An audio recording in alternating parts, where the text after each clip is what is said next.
Hallelujah. Amen. Sheva no shamisa. Amen. Nanzwa sheva chiti pedzisai nyaya ya Job. Hallelujah. Amen. Ndikuona nyaya ya Job yakati rebei. Tufunga pamwe tichapinda bairi musi weSunday. Hallelujah. Amen. But tunoda kuti timboenda pana Job chapter 41. Tiverengere Job chapter 41. Because pane mibvunzo yakabvunzwa kuna Job. I think tichatozoipedzisa musi weSunday. Nekuti anokwanisa kuita machapter anokwanisa kutoita kana maviri, ma4. Sorry. Hallelujah. Kune zvinhu zvinoitwa naMwari. Amen. Nekuti ndi Mwari. Amen. Zvino isusu sevanhu Mwari vakatipa njere. Amen. Mwari vatipa njere tikatanga kufunga nadzo. Dzimwe nguva tinosvika pakufunga kuti taakuziva. Totanga kufunga nenjere dzedu. Totanga kuda kugadzirisa patinoona panogadzirisika. Toda kuya nema-advice. Hallelujah. Amen. Toda kuona pakanganiswa naMwari. Kuti Mwari vatadza. Dai Mwari vakati chakati. Ko Mwari vakazviitireiko? Ko Esau vakatadzei? Ko vakazodirei Chakombera vachirwadzisa Esau kudaro? Taakuziva kupfuura Mwari. Totanga kuita mibvunzo. Hallelujah. Amen. Kana Job akambozvitawo. Hallelujah. Amen. Rimwe zuva ndiri mwana mudiki ndakambozvifunga ndikasvika pakuda kuchema. Kuti Mwari vakazviitireko zvavakaita pana Esau. Kuvaisa vadangweri. Ko Mwari havasi vanosarudza matangweri. Ko chaakatadza chii? Kuti akadzoka nenzara chete. Ndozvingabva zvaita kuti vadaro kubva vapa kuna Chakombera kudaro. Ko iye Chakombera uyu kupiwa kwaakaita zvaakapiwa naMwari chiropafadzwa iri. Andi akachiwana nechitsotsi here? Hachisi chivi here? Hallelujah. Amen. Asi Mwari ndi Mwari. Amen. Isu takadanwa kuvateera chete. Amen. Hasina kudanwa kuzobvunza mibvunzo. Takadanwa kuvateera chete. Hallelujah. Nekuti vanotaura mune rimwe gwaro vanoti, for I am the Lord. I loved Jacob and I hated Esau. Amen. I have mercy upon who I have mercy upon. Hey, tinomubvunza takamira papi? Tinomubvunza takamira papi Mwari kuti sei makasarudza Jacob? Hallelujah. Amen. Taura kuti shua Mwari pavakanaisa mvura yaNoa kwanga kusina rusvava here? Kwanga kusina vana here vari kuyamwiswa? Dai Mwari munoparadza vana vacheche ava. Unovabvunza wakamira pai? Wazova aniwo unonzwa tsitsi kupfuura Mwari. Kune vamwe vanhu vakaraswa naMwari. Dzimwe nguva vamwe tingavade tigowanzwira tsitsi tigoti dai tango vakiri. Hey, inyaya yaMwari. Amen. Tine vamwe vanhu vandanchiratidzwa tiri munzira. Zvichinzi naMwari, nhingi nanhingi ndichamudana. Nhingi nanhingi ndichamuti auye pamwe chete nemi. Ndikati asi Mwari, ko ingawani makamboti haisi nyaya yako iyi. Chako kuteera. Kana ndakakudana kuti uite basa rangu. Ugoteedzera zvandinenge ndakuudza. Handina kudana kuti uzondibvunza mubvunzo. Hallelujah. Kune vamwe vachauya kuzobatana nesu. Kana vauya isu ngatisabvunze mubvunzo. Chedu ngatingoita jana redu chete. Jana redu nderipi? Kana Mwari vatiparidza woparidza. Kana Mwari vatiimbisa woimbisa. Kana Mwari vatiita pastor woita pastor. Kana Mwari vatinamatira varwere wonamatira varwere. Hachisi kwauri kuti uzobvunza kuti ko uyu tomunamatira sei? Ko izvozvi pane testimony yakauya.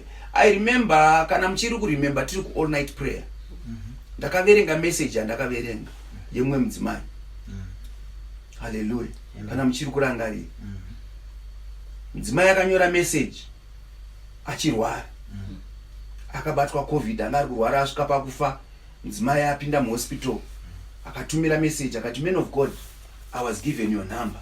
ndikaudzwa unzi munokwanisa kundinyengeterera. Dzimwe pfungwa dzaiti but tinogomunyengeterera sei? Handisati ndambomuona, handimuzivi, anozouya kuzonamata pamwe chete nesu here. Hey, kana Mwari vati zviite. Amen. Nasatumira message, maybe for testimony's sake, timboiverenga message yacho. Hallelujah. Amen. Achitenda kuti ndapora. Hallelujah. Amen. Ndakufamba. Hallelujah. Amen. Iri kupiko message yacho ndakutoishaya. Kutange pamwe ndaidelete. Let me look for the message. Mundiregerero nikutora nguva yenyu vanhu vaMwari. Hallelujah. Praise the Lord.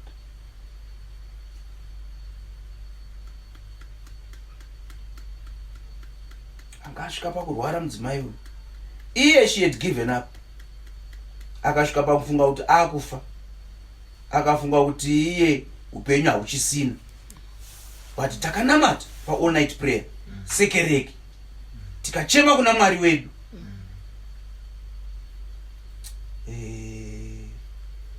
Ikatuone kuti takushaya message yake. Ndabva ndaiwana. Hallelujah. Hallelujah. Good afternoon, men of God. Thank you so much for all your prayers. I thank God for saving me. Hallelujah. Amen.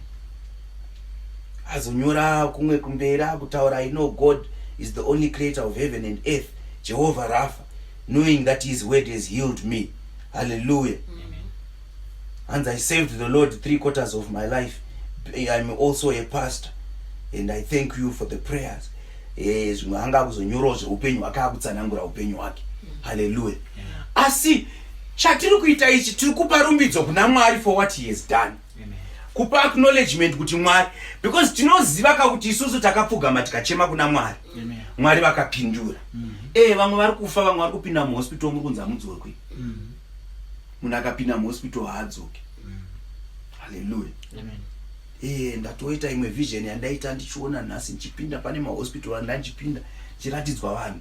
Vamwe vanga vachinzi havachadzoke, vamwe vachinzi vachabuda, vamwe vachinzi ndiMwari iyeye. Amen. Hallelujah. Amen.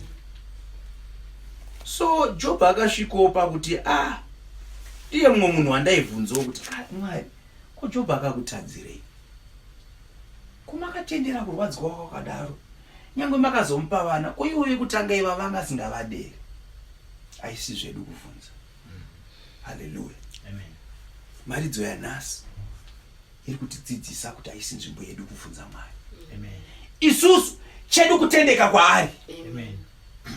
Hey, munomuziva here Mwari uyu? Indiri kutaura Mwari wekuti nyangwe ndikatendeka all my life, tikasvika musi wekupedzisira akazoti wanga wakatendeka but denga rangu haupinde. He is God. Amen. Handizive kana vanhu vane kunzwisa kwakadaro. Because vamwe tiri kuenda kuchechi tichinamata nenzira yekuti tiri kuzopikisa Mwari kuti ndandiri mutsvene kai, ndandiri man of God, ndainamata, ndaita ma-fasting prayers, ndaita ma-all night prayers, ndaiparidzira vanhu venyu, hamungandiramidze kupinda denga. Hatina mvumo yekuzovabvunza. Iyi nyaya iyi ndeyekutotsvaga nyasha iyi. Amen. Amen. Kupinda denga inyasha. Amen.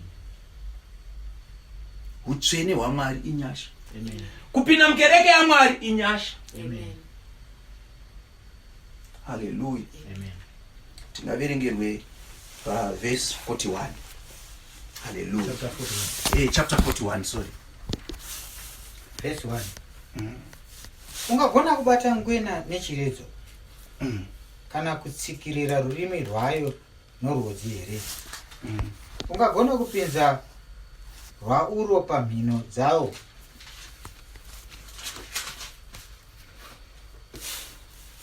Kana kurura rushaya rwayo nechikoko wonho? Hallelujah. Saka Job anga akubvunzwa naMwari manje. Tichandofunga musi weSunday she vakatinzwira ngoni, vakatitendera. Tichaita zvavataura. Tonyasoenda kumachapter ane mibvunzo yese iwayo. Haleluya. Nekuti apa akanzi sumuka tienzana. Haleluya. Wafunga kuti unokwanisa kundibvunza mubvunzo kaiwewe. Zvikanzi chisunga bhandi rako. Because kana wakuya kuna Jehovah kunotoda kusunga bhandi. Haungangomire sinyekenyeke. Zvikanzi sunga bhandi rako nekuti ndauda kukuvhunza mubvunzo undipindure. Pane mibvunzo yakawanda yakabvunzwa kumberi uko. Asi nhasi Ishe vati tiende chapter 41. Nekuti chapter 41 ine zviripo zvinoda kudzidziswa mukereke yaMwari. Kereke yaMwari inofanira kuzviziva izvozvo. Bhaibheri reShona dzimwe nguva kana richinyorwa, unfortunately raitranslata. Saka kana richitranslata kune mashoko mamwe asimo muShona. Saka vanozotsvaga zviri padhuze. Nyaya iripo haisi yengwena iyi yecrocodile. Tikaenda kuEnglish, English ndio inonyatsotaura. Haleluya. Ekaiti mbotraya kuona pa Bible rangu reku the English phone pangu, the King James version. Haleluya. Ndinzwira ngoni. Nditenderewo ndingovhura kuenda kuna Job chapter 41. Inotiyo, can thou draw out Leviathan with a hook, or his tongue with a cord, which thou lettest down? Hallelujah. Ndopanda ndichida ipapo kuti tinzwisise kuti iri kunzi ngwena kuShona uku haisi ngwena, ndiLeviathan ari kutaurwawo. Leviathan kana tisingazive kuti chii chinonzi Leviathan, indani singazivewo, asi Ishe tinotenda ndakazodzidzwa kuti chii chinonzi Leviathan. Kune mhuka dzinonzi dziriko. Haleluya. Dzimwe dzacho dzinozikanwa naMwari chete. Dzimwe vanhu hatisati tadziona. Pane vanoita madiscovery channel machichi ameno kana makambozviona. Vanenge vachiratidza wildlife kana mumvura kana nanhasi vachiri kudiscover dzimwe mhuka dzavanga vasingazivi. Kana fish dzimwe dzavanga vasingazivi. So Leviathan inonzi imhuka yakararama kubvira kare. Haleluya. Kudhara vanhu vaitaura nezvaLeviathan because kwanga kusina ndege. Vanhu vaifamba nezvikepe, vaifamba nemashipi. So kwaitwa majourneys where people will get on a boat, on a ship. Waita 3 months vachifamba on a ship. Saka kunonzi kune mamwe mashipi akakudubutswa naLeviathan. Leviathan inonzi it's a sea monster. Hallelujah. Amen. Inoita kunge chidragon. Hallelujah. Chinoita kunge hove, chinoita kunge nyoka, chinoita kunge dragon. Hallelujah. Amen. Kana tichizonzwa shoko raMwari richitaura nezvenyoka inoita kunge dragon, tobva taziva kuti ndiani. Hallelujah. Amen. Asi apapa Ishe vari kutaura kuti ipeti yangu. Hallelujah. Amen. Because Job aibvunzwa muzi, iwo wazviita murume ka iwewe? Kana uri murume ngatichienzane nekuti ndouratidza urume hwangu. Inini Leviathan ndinogona kumubata. Pane inoitwa varungu vanoti taming. Hallelujah. Taming inoitwa kupfuya. Hallelujah. Kutora mhuka yemusango woichinja kuita chipfuyo.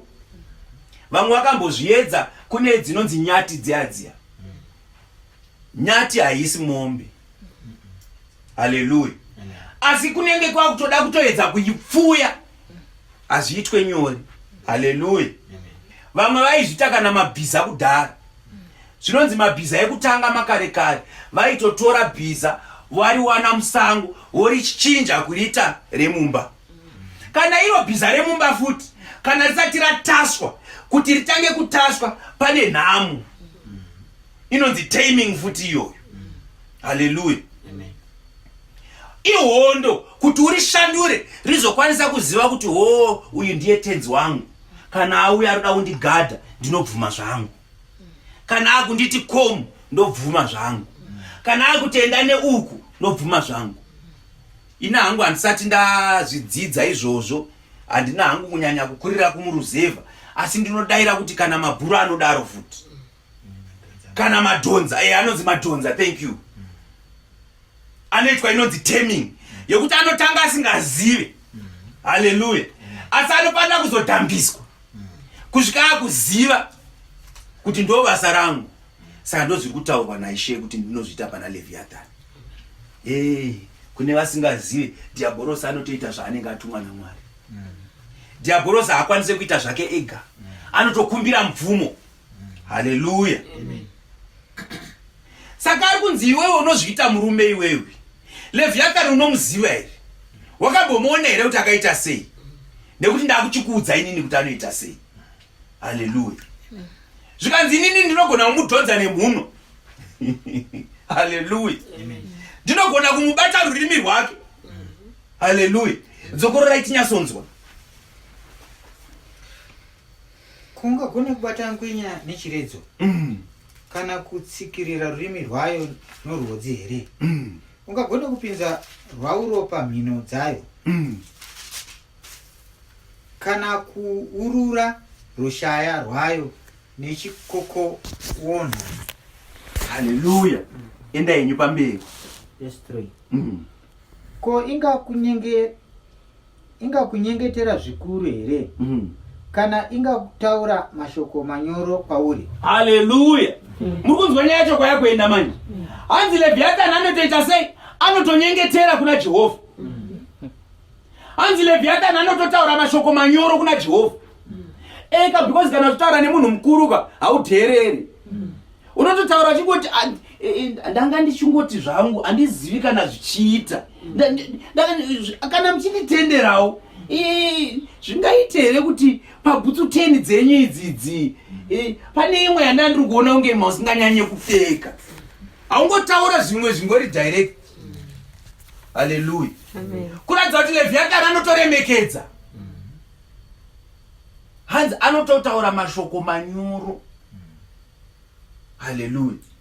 Saka Jobho aibvunzwa nzi iwewe Jobho iwewe kuti zviita murume mukuru, waifunga kuti ungandibvunze mubvunzo. Leviathan anotaura mashoko manyoro kwauri here?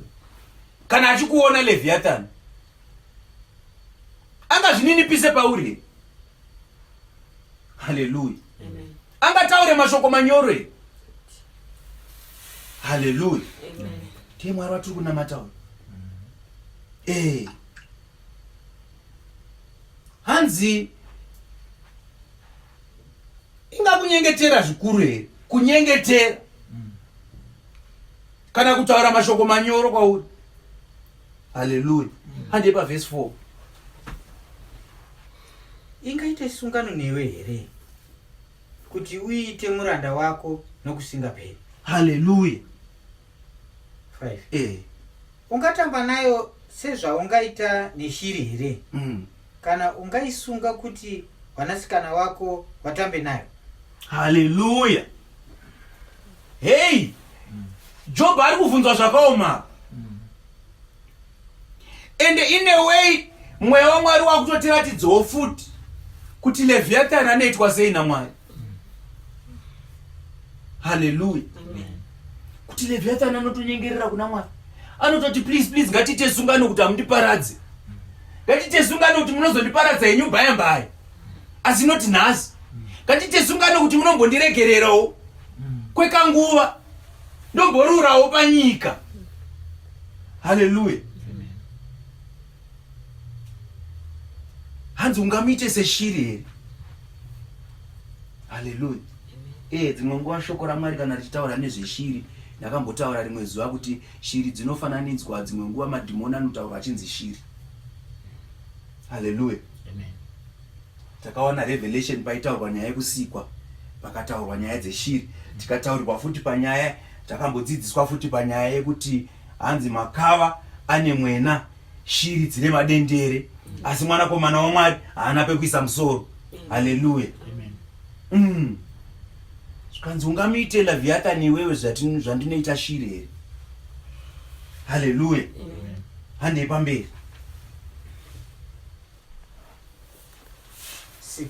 6. Mapoka avabati wehove angaitengese here? Vangaigovera vatengi? Ungagona kuzadza ganda rayo nemiseve yenzeve here? kana musoro wayo namapfumo ehove. Isa ruoko rwako pamusoro payo, rangarira kurwa, haungapamidzizve. Tarira, tariro yake hapana. Munhu haangaori mwoyo nokuiona bedzi here. Haleluya. Muri kuona apa pabva pazonzi tariro yake ani. Haleluya. Pane ari kurehwa ipapo. Leviathan. Hey. Hanzi maboka avabati vehove angaitengesa here. Haleluya. Amen. Vangaigwera vatengeri. Ungagona kuzadza ganda rayo nemiseveri kana musoro wayo namapfumo ehoro. Zvikanzi kana uchifunga kuti wakapenga iwewe Jobho, ingoisa ruoko rwako pamusoro waLeviathan.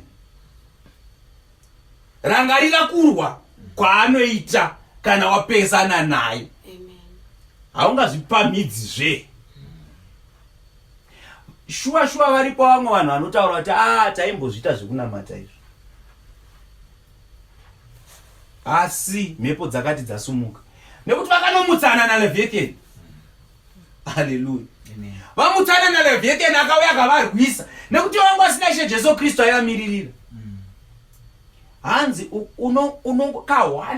kahwani chete anokuvhuruvhudza Leviathan. Hanzi haufa ukazvipamidza futi. Haleluya. Unenge wanguone maplease kani, please ndiregererei, please. Hey, shuwa vamwe vanhu vanoita zvemudzimu, regai ndikuudzei, havana kukura vachiita zvemudzimu. Vanga vavhuruvhudzwa naLeviathan kusvika vauzwa nzi hey, kana muchida kutoti nyaya yacho ipereka, chitoendai munoita sori. Asi sori yacho iri kuda pakadai, vakamhanya vakanozviita. Kana adziri live dzakatokumbirwawo mabasa kuti vanoita sori. Haleluya. Hanzisa ruoko rwako pamusoro pako, urangarire kurwa kwacho, haungazvipamidzizve. Hande pavhesi 9. Tarira, tariro yake hapana. Munhu haangaori mwoyo nokuiona bedzi here. Hakuna munhu unotyisa ungatsunga kuiwamba. Zvino ndianiko ungagona kumira pamberi pangu here? Haleluya. Hanzi unoora mwoyo nekungoita face to face chete. Face to face chete unzwa mwoyo wako kutoora kuti haleluya. Hanzi uone kuti kune munhu angakwanise here kumuvamba.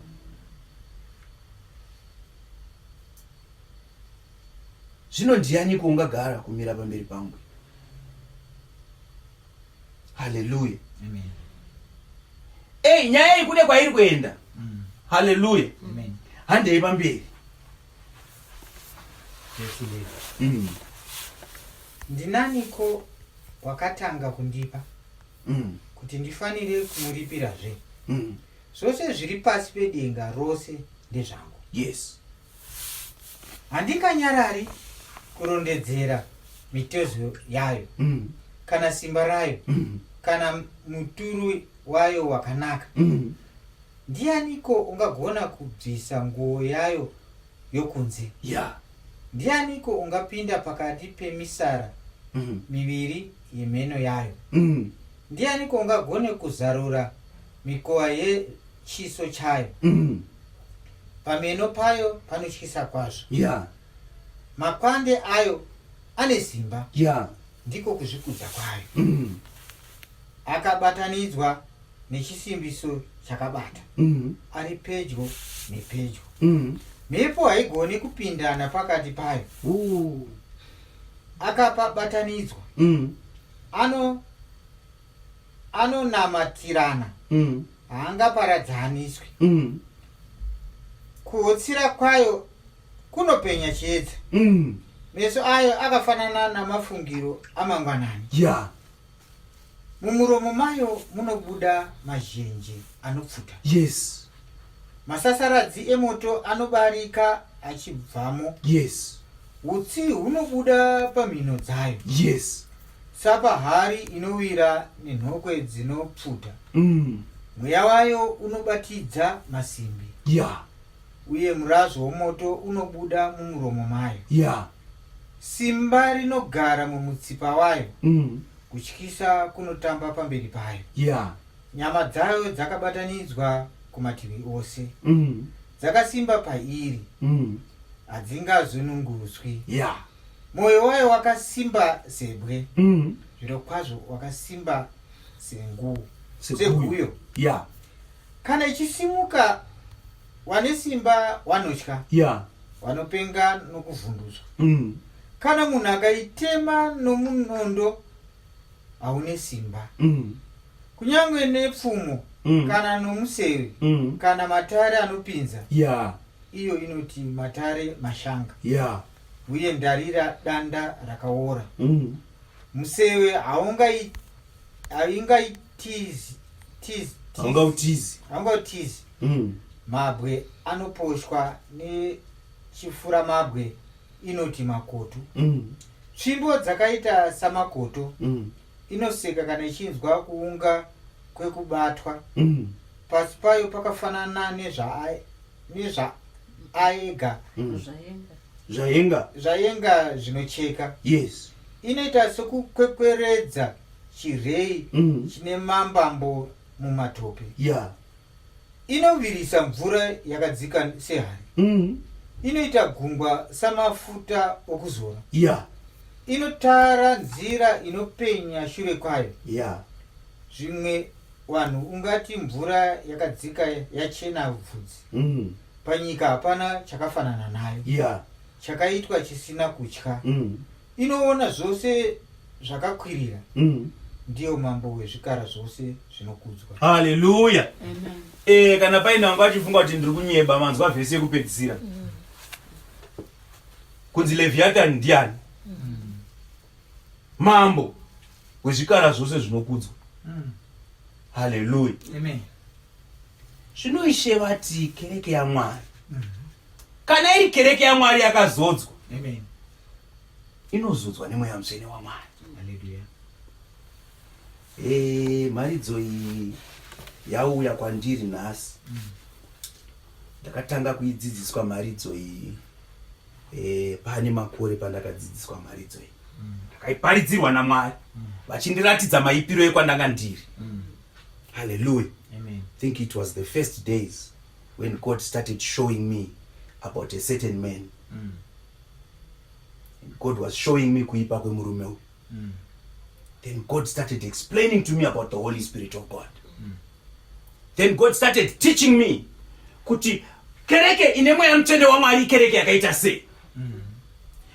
Kereke dziripo ezvino izvi dziri kuita sedzine mweya mutsvene waMwari, but dzina Leviathan.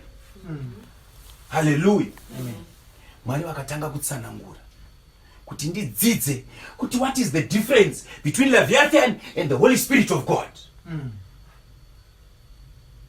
Chikanzi Leviathan uri kuona here ganda rake zvarakaita. Riri kunzi mascales eganda rake akabatana ari padhuze nepadhuze kubatana. Zvinhu zvinonzi kana zvakabatana zvinonzi zviri watertight. Kana varungu vachiti watertight vari kureva kuti kana mvura haipindepo. Hallelujah. Amen. But chinhu chinonzi chiri watertight chinonzi chinokundwa nechimwe.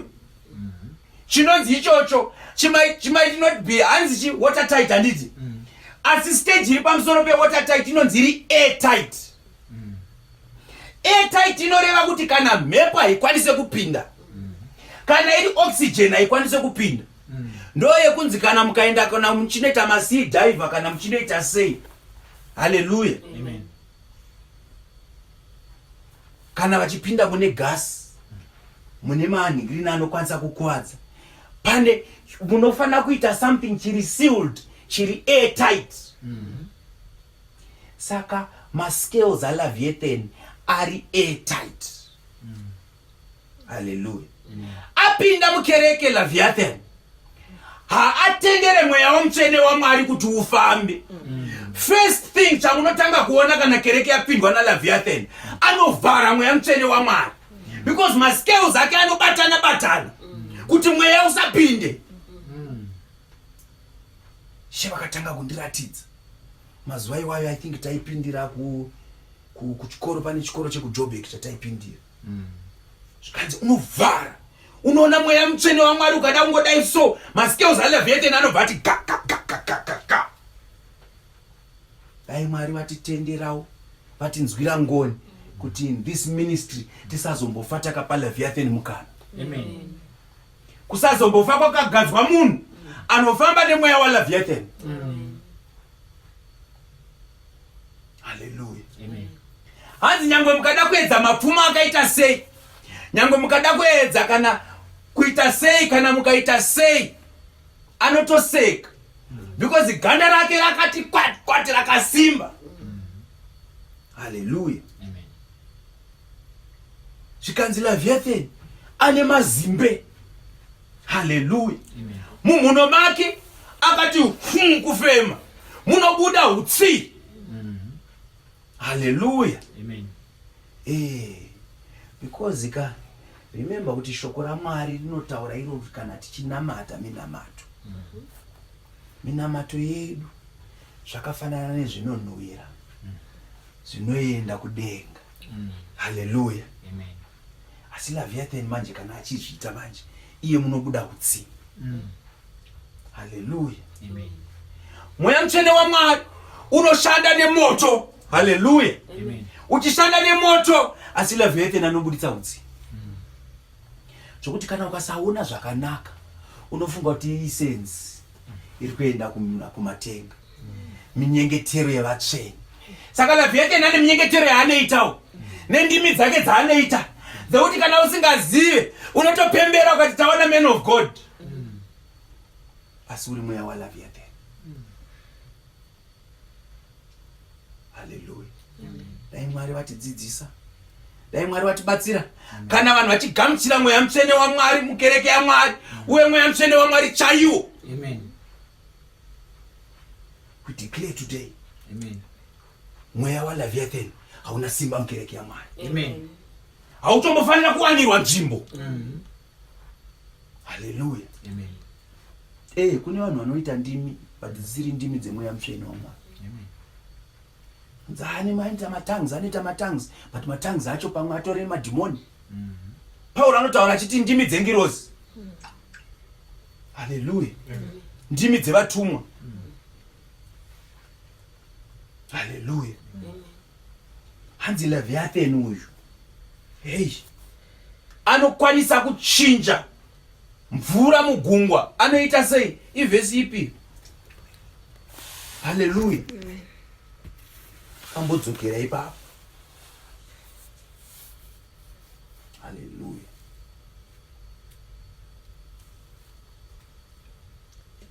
Verse 31. Unovirisa mvura yakadzika sehari. Hallelujah. Inovirisa mvura kuti kupu kupu kupu kupu kupu. Ukanzwa kuti mvura yavira, kuboila ikoko. Hallelujah. Kuboila. Varipo vamwe vane mweya waLeviathan. Vanoita kuboila nehasha. Kuboila kubva mudumbu. Kunzwa kuti kupu kupu kupu kupu kupu kuboila. Shungu. Hasha dzakabatana neshungu. Mweya waLeviathan. Holy Spirit. Tichinyatsonzwa kunzi Holy Spirit kana mweya mutsvene wakubata. Mweya mutsvene unouya nemwoyo munyoro. Mweya mutsvene unouya nemwoyo murefu. Mweya mutsvene unouya nekuregerera. Mweya mutsvene unouya neunyoro. Hallelujah. Munhu akutadzira woonekwa neunyoro, woonekwa nemwoyo munyoro, woonekwa nemwoyo murefu. Hallelujah. But Leviathan anokupa shungu. Unonzwa kuboila mudumbu. Kupu kupu kupu kupu kupu kupu kupu. Hallelujah. zvichida panguva ino tikutopiwa discernment kutonzwisisa kuti difference between Holy Spirit of God nemweya waLeviathan chii. Hallelujah. Novirisa mvura yakadzika sehari. Hallelujah. Takamboparidza rimwe zuva tichitaura nenyaya yesanctification. Tikati sanctification zvinoitika pasanctification. Sanctification inonzwa nobata pakadzika kana muchiri kurangarira. Pamifungo. Pakawanda mifungo. Pakadzika. Panowanda Leviathan ipapo. Hallelujah. Amen. Leviathan anonowanda ipapo. Pakadzika. Panonzi panofanira kudzurwa mudzi wechivi. Panonzi panofanira kutsveneswa. Shungu kuita hasha. Unonzwa kunge uchada kubvarura munhu. Chakunge ameno kumupara nzura kumeso. Mweya waLeviathan. Hallelujah. Amen. Panyika hapana chakafanana naye. Chakaitwa chisina kutya. Kwaanogotyei zvake. Leviathan anotoziva kuti ndiye anotyiwa. Hallelujah. Amen. Chaangatozotya kutongotya mwanakomana waMwari. Ndosaka paitaurwa kunzi iwe Jobho unoziva here kuti ndini ndega ndinotyiwa naLeviathan. Hallelujah. Amen. Muromo macho munobuda mazimbe mazhinji anopfuta. Leviathan anoparidzawo mharidzo. Nekuti takaudzwa kuti tine murume watakatarira kuona ane maziso anenge murazvo wemoto. Hallelujah. Iyo ane mazimba ake. Oti kana ukasangwara unogona tofunga kuti waona murume ane murazvo wemoto nekuda kwemazimbe aLeviathan. Hallelujah. Hanzi masasaridza omoto anobarika achibvamo achibuda mumuromo maLeviathan. Kuhotsira kwake kunopenya chiedza.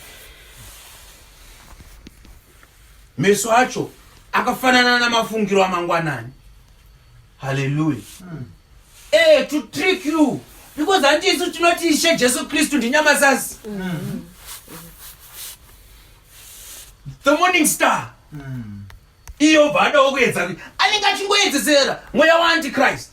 Unoda kuedzesera kuita kunge zvokuita kuti vakapusa vasingaone mumweya vanongoteera vakadzungaira vachingoteera vakadzungaira vachiteera Leviathan vachiteera mweya waLeviathan vachiteera mweya waLeviathan vachiti muzodziwa waMwari muzodziwa waMwari muzodziwa waMwari vachiteera Leviathan.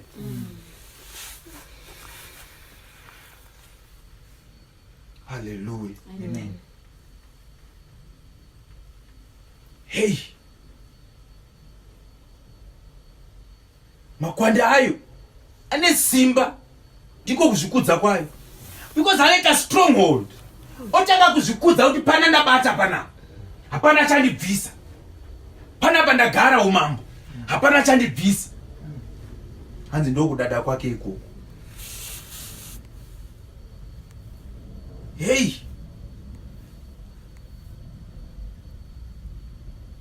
akabatanidzwa nechisimbiso chakabata ari pedyo nepadyo. Hey,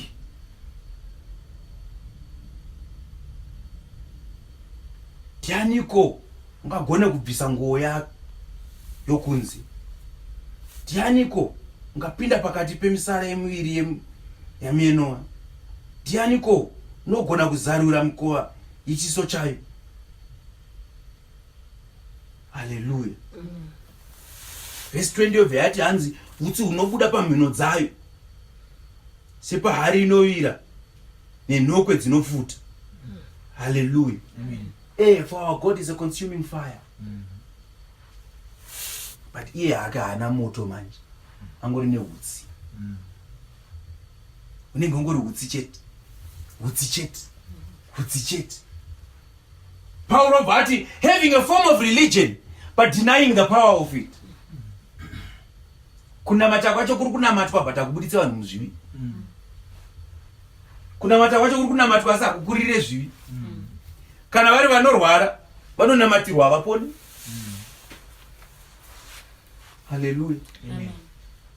Isu mani matestimony tiri kungoawana vavangani in 1 month alone.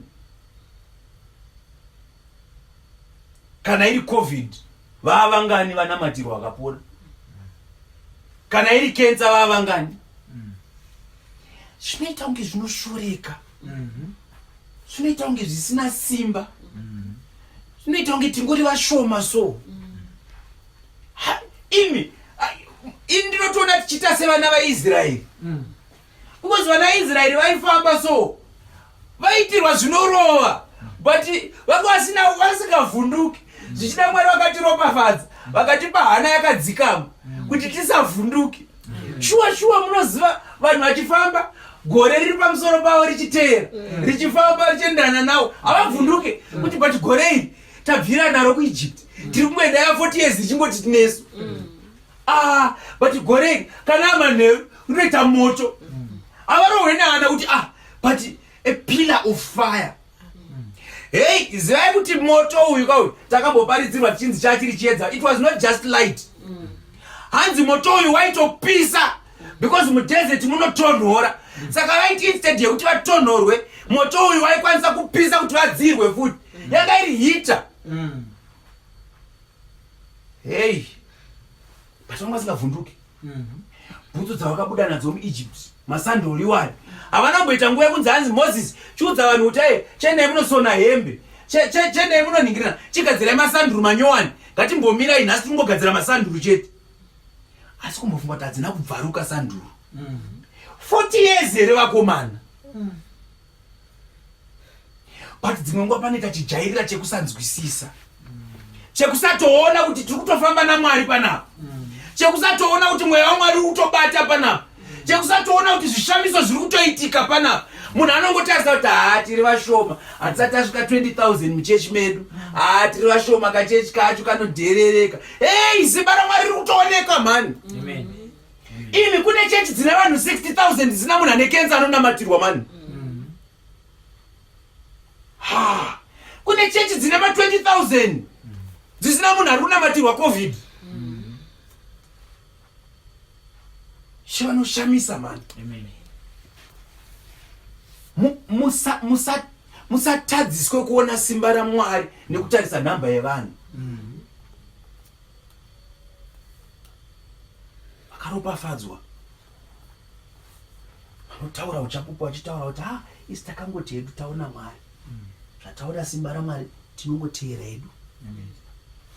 Chiropafadzo ichocho. Because vamwe zvamuri kuti izvozvo hatina basa nazvo, tinongoteera tekuti tikuda Mwari. Vamwe vari kuzvitarisa vachipenengura chechi isina maTV nemaprojector, chechi isina vanhu vakawanda, chechi isina makwaya, chechi isina band yekuti kunongoridza munhu 1, chechi yekuti isina maasha. Chechi iyoyo yakaita sei? Because kunofanira kunge kuchimboita maconference ema-leadership meeting. But mweya waMwari uri kutobata ipapo. Vari kupotswa hameno zvavo. Panopindwa denga apa. Praise the Lord. Hanzi mweya wayo unobatidza masimbi, uye murazvo wemoto unobuda mumuromo mayo. Hallelujah. Simba rinogara mutsipa wayo, kutyisa kunotamba pamberi payo. Mutsipa uyu uri kunzi wakasimba kawo. Muri kurangarira mwanakomana waMwari achitaura nekuda kwokukutu hwemutsipa yawo. mutsipa unosimbiswa kuoma kuti nki usingabvume kucheuka kana kutendoka. Mwoyo wacho wakasimba sebwe. Jeremiah obvanzi aiwaka inini ndichatora hangu ane moyo webwe ndosasa mvura yangu kana ndaisasa moyo webwe unofana kuchinja kuita moyo wenyama. Totoziva kuti webwe ndiwe uko kumashure. Wasangana neshoko raMwari unofana kuita wenyama moyo uyu. Haleluya. Manje Leviathan kana akatungamira kereke anenge achitungamira ine moyo webwe usina kusaswa mvura yaMwari. Haleluya. Hey, shepa wanditi ndiparidze chapter iyi handina kumboziva kuti ndichati chii. Tikangoti changoverenga tonzwa kuti vari kuti iwo ishe revelation inobuda takuverenga. Hanzi kana munhu akatema nomunondo haune simba. Isu tinoziva kuti munondo unomirira shoko raMwari. Ndofunga pamwe muri kutowana mhindure une mibvunzo imwe yamaimbobvunzawo. Kana mutungamiri ari kutungamira nemweya waLeviathan nyangwe rikaparidzwa rakaita sei? Ndozvikutaurika. Nyangwe rikaparidzwa rakaita sei? Uyu kana angori nemweya waLeviathan chete haripindi. Haleluya. Kana munhu akatema nomunondo haune simba. Kunyangwe nepfumo, kunyangwe nomuseve, kunyangwe nematare anopinza. Haleluya. Iyo inoti matare mashanga. Haleluya. Nyaya iripo ndeyekuti mweya waMwari uri kungoda ngoti dzidzisa chete kuti zivai kuti there is a difference between Leviathan and the Holy Spirit of God. Ndo nyaya iripo chete. Ende munamato wedu tofana kuita munamato wekunzwisisa kuziva kuti Mwari isi tiri kuda mweya mutsvene wenyu hatisi kuda Leviathan muno. Because Leviathan anonyengera ende anogona kunyebedzera kuita sekunge atenderedzwa musoro wanakomana wevanhu senge kunyika yatinobva uku. Hey, Leviathan ari kubata nesimba mani. Vanhu vachiprofitwa kuzwa birth certificate iri pasi pemubhedha. Mweya waLeviathan. Haleluya. Haaparidzi chivi, haaparidze kubuda muchivi, haaparidze kururama. Anongoparidza mabreakthrough enyama. Vanhu vachingotarisa zvemari, zvemabusiness, zvekubudirira, zvekutenga dzimba, kutenga motikari, zvekuwanana, zvekuroorwa nekuroora, nezvi zvepano panyika zvisingaendese kudenga. Kana ari machechi obva aita maadministration, yobva yabudirira, yovaka mabuilding anotyisa, yobva yaita motikari dzakanyorwa, kutozivikanwa kunzi chechi yakati ine motikari dzakati, mabank account akazara mari, wopatanga ita mascholarship, wotanga kupinza vana chikoro, wotanga kuita sei. Hey, handisi kuti chivi kupinza vana kuchikoro, handisi kuti chivi kuvaka chechi kana kuita motikari kana kuita. Ishe vakatinzwira ngoni pamwe tichatozviitawo. But izvi zvinhuwo zvingoripo zvinozoitikawo. Haleluya. Nyaya iripo, takadanirwa kuenda kudenga, takadanirwa utsvene kuti taziva Jesu Kristu tonzvengeswa kufa kwechipiri. Haleluya. Inovirisa mvura yakadzika seai. Hey, Leviathan. Handei tipedzise hedu chapter 42. Tikuda kuti chapter 42 tingoita verse 1 to 6. Nasi hatisi kuita hedu too long nemharidzo yedu. Chapter 42. Jobho unozvireurira zvivi zvake. Yes. Unotenda Mwari. Yes. Ipapo Jobho wakapindura Jehovha akati, ndinoziva kuti imi munogona kuita zvose, uye kuti hakuna chamunovavarira zvingadziviswa. Yeah. Ndianiko uyu unodzikatira zano raMwari asine zivo? Naizvozvo ndakataura zvandakanga ndisinganzwisisi. Zvinhu zvakandishamisa kwazvo zvandakanga ndisingazivi. Chidonzwai henyu nditaure ini. Ndichakubvunzai imi mundidudzire. Ndakanga ndanzwa zvenyu nokunzwa kwenzeve. Asi zvino ziso rangu rinokuonai. Saka ndinozvisema nokuzvidemba muguruwa namadota. Hallelujah. Amen. Apa Jobho nyaya iyi ndakazonzwisa kuti Jobho aifanira kusvika pakuvandudzwa. Hallelujah. Amen. Jobho murume weuzi anga akaberekwa kutsva. Hallelujah. Amen. But Jobho murume weuzi anga asina sanctification. Hallelujah. Amen. Saka Ishe vanozotsanangura kuti no, ndakatendera zvandakatendera kuna Jobho. Ndichiitira kuti Jobho awane sanctification. Hallelujah. Amen. Nekuti Jobho akafanana nezvakazoita David. Ende ndabva ndaona kuti chapter 41 42 yobva ita semapisarema chapter 51. Ishe vakatinzwira ngoni pamwe ndiye varikuda kuti tizoita musi wesana. Hallelujah. Amen. Saka Jobho aifanira kuzosvika palevel iyi yekureurira kuna Mwari kuti azokumbira Mwari kuti vazomupa chavazomupa pachapter 42. Amen. Yozonzwisisika nyaya yacho kuti saka Mwari vakangwara ndosaka vakaita zvavakaita izvi. Dzimwe nguva Mwari vanokupinza mupfumvu, but pfumvu iri yekukubatsira, because what he cares about is your spirit. What he cares about is your soul. Mwari vane basa nezvinhu zvemumweya, havana basa nezvinhu zvemunyama. He doesn't mind kuti uluze imba yako kana motikari yako kana vana vako kana business rako kana basa rako kana zvinhu zvepanyama, as long as zvichizogadzirisa mweya wako. Amen. Kana nesu takafurawo nenyaya iyoyi. Vanoziva upenyu hwangu vanoziva kuti Mwari vakandipinza pana Jobho pekuti unoita unge warazikirwa nezvose. But it's bringing you closer to God. Amen. It's bringing you muutsvene hwaMwari.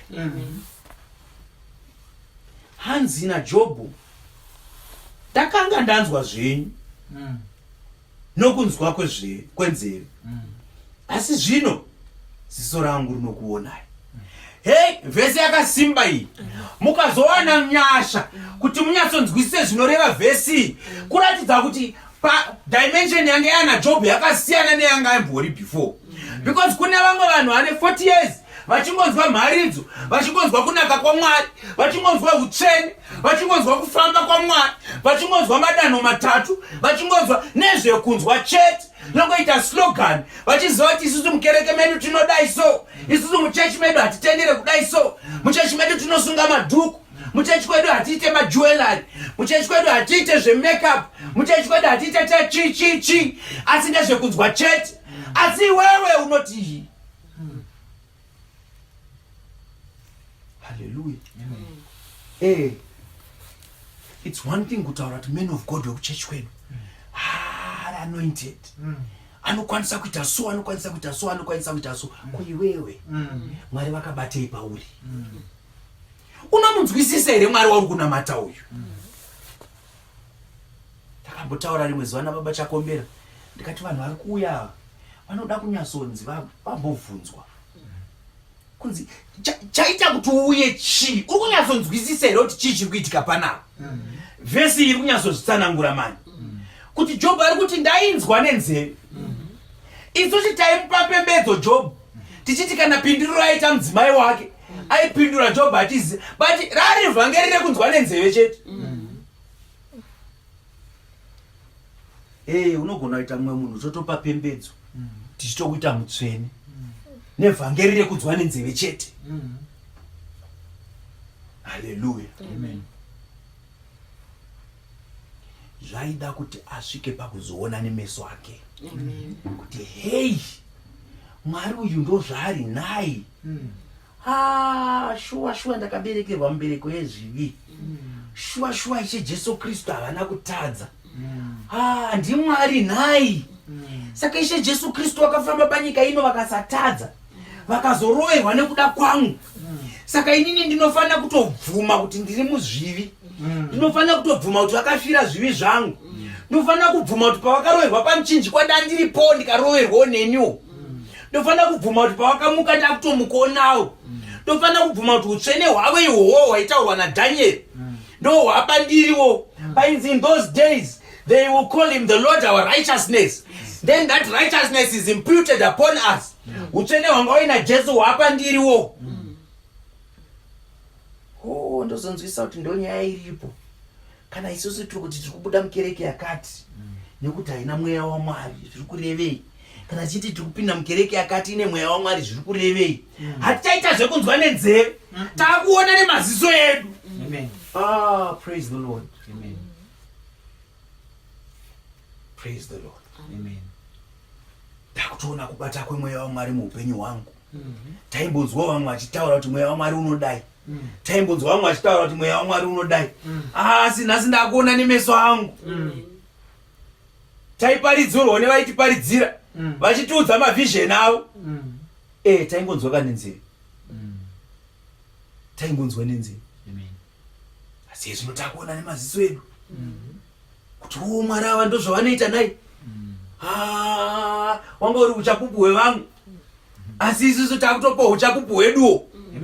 Kuti tinoisa maoko pamusoro, vane mweya yakaipa vachibuda, tichirayira madhimoni kuti abude. Haleluya. Vanenge vafa tichirayira vachidzoka. Haleluya. Takutoona nemeso edu. Hei, zvinoshamisa manizvi. Zvinoshamisa manizvi. Nhasi mweya waMwari wati umwe neumwe ngaadzidze kuva honest. Haleluya. Takusvika pakunopedza. Zvimwe zvese zvatadzidza zvinogona kunge zvisina basa, but this is the most important thing. Please don't lose this chandakutaura manje. Hanzi dzidza kuita nguva yaunoenda pamberi paMwari. Nguva iyoyo is a time of honesty. Sure kana uri kuda kuenda kwatiri kuenda uko, kana uri kuda Mwari nenzira yatiri kuda, dzidza kuita honest. Men of God, unogona kufamba pamberi pevanhu vakasumudza dununu rako uchizviita unge men of God, munhu iri mumhepo iri mudenga, uchizviita amen. But hey, nguva iyi ndiye honesty. Kana uchida ruponeso chairo, pfukama kuna Mwari. Be honest. Unozviziva.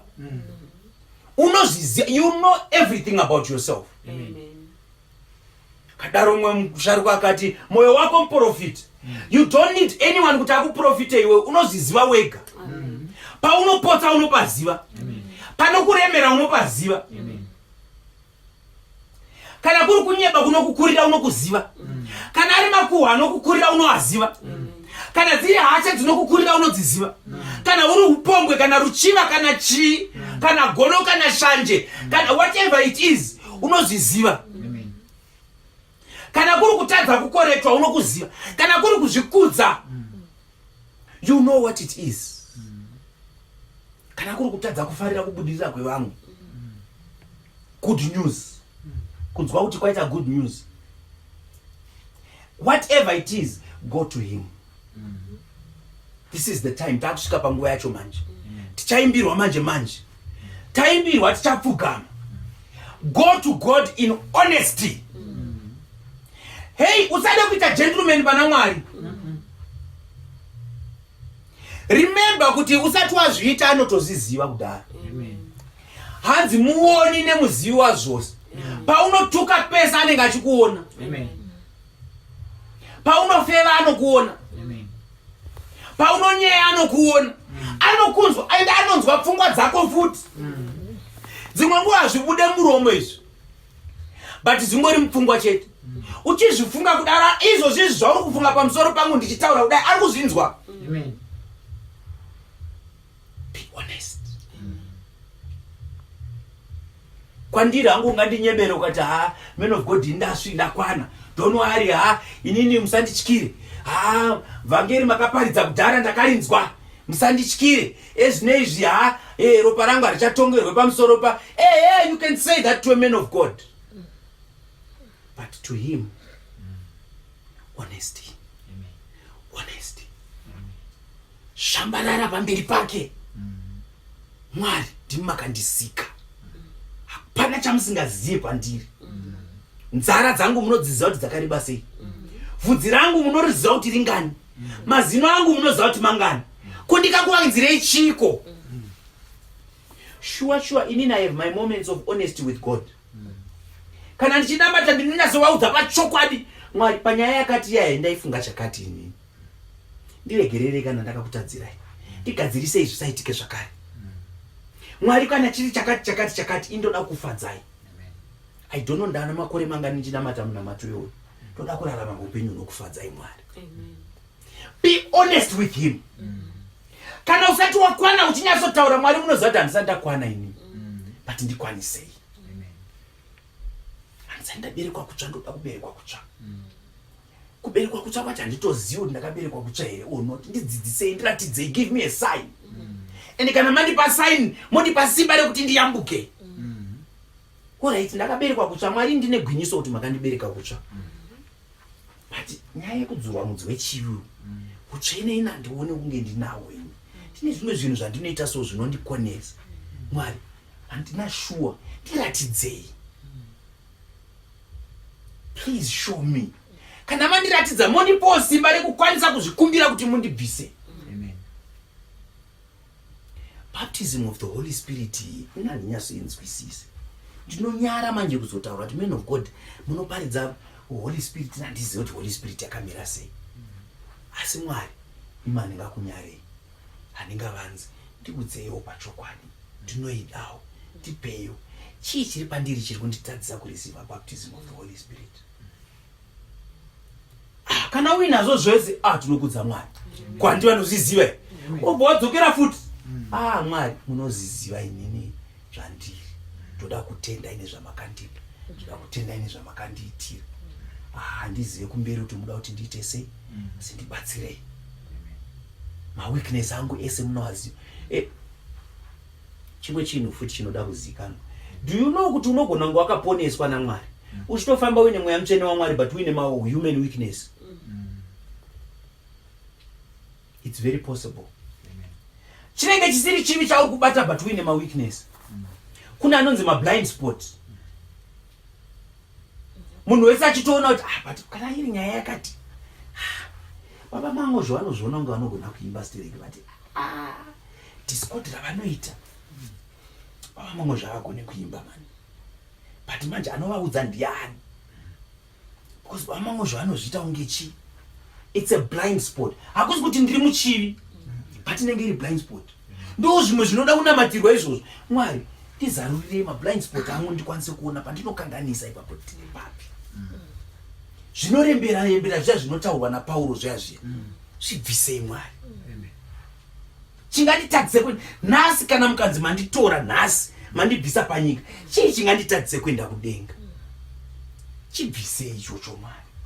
Kana chiri chandinoziva ndo ndachireurura, kana chiri chandisingazive, Mwari zvichida ndogona kufunga kuti ndakwana ndisati ndakwana. Tindibatsirei Mwari. Asi ngewo munamato ndoona uri safe iwoyo. Zichida Mwari ndiri kuzviona kunge ndakwana ndisina kukwana. Ndobva ndatozviti ndakutungamira kereke yaMwari, ndakuudza vanhu kuti utsvene chii. Apo imwe Mwari muri kutotarisa muchitoona kuti aiwa kabati iwewe apa neapa neapa neapa. Topedzisira ndaita sechikwangwari chinoti Bulawayo 500. Ndisingaende kuBulawayo kwacho. Ndatora time yakareba stereki ndichitsanangura panapo. Because God wants this honesty. Sure, that's where the power of God is. Kana mchida kuona tichifamba nesimba mukereke ya Mwari, ndo patichatora simba ipapo. That moment of honesty ya unonyasoti kuna Mwari, honesty kuchinyasoita standing naked in front of God.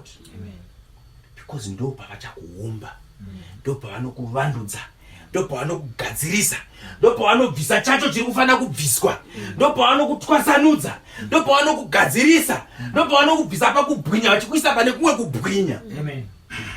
Ende tikaramba tiine mweya iwoyo, sure tinoenda kure. This ministry will grow and it will be powerful. but honesty with God. Honesty with God. Ngatisumuke tiimbirwe, tiimbire Mwari wedu, tinamate. Hallelujah.